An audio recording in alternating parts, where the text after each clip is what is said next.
వేములవాడ రాజన్న గోశాలలో కోడెల మృత్యువాతపై వస్తున్న వరుస కథనాలకు అన్ని శాఖల అధికారులు స్పందిస్తున్నారు.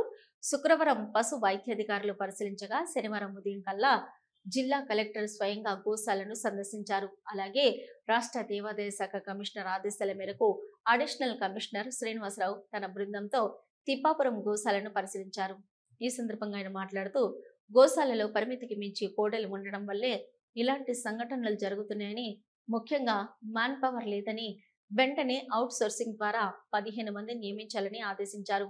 గోశాలలో సరైన వసతులు కల్పించడంలో విఫలమైన అధికారులపై ఆగ్రహం వ్యక్తం చేశారు. గోశాలలో పశు పోషణకు సంబంధించిన మందులు లేవని వాటిని కూడా కొనుగోలు చేయాలన్నారు. ముఖ్యంగా కోడెలను వయసులో వారీగా విభజించి సౌకర్యాలు కల్పించాలని ఆదేశిస్తూ గోశాలకు సంబంధించిన సమగ్ర నివేదికను కమిషనర్కు ఇవ్వనున్నట్లు ఆయన తెలిపారు.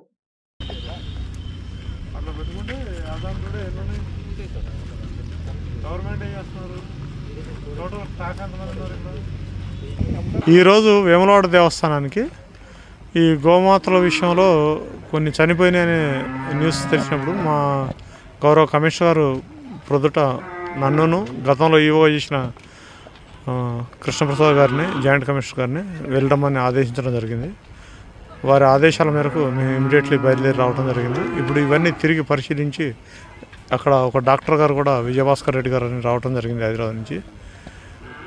అవన్నీ వచ్చిన తర్వాత తిరిగి చూడటం, తర్వాత ఆయా శాంపిల్స్ తీసుకోవటం జరిగింది. ప్రాథమికంగా ఏంటంటే కొద్దిగా క్రౌడ్ అయితే ఎక్కువగా ఉంది.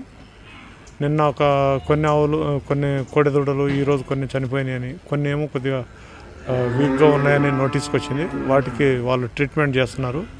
ఈ క్రౌడ్లో కూడా పెద్దవి చిన్నవి కొద్దిగా నిస్సహాయ స్థితిలో ఉన్నాయి. అంటే బక్కగా ఉండి కొద్దిగా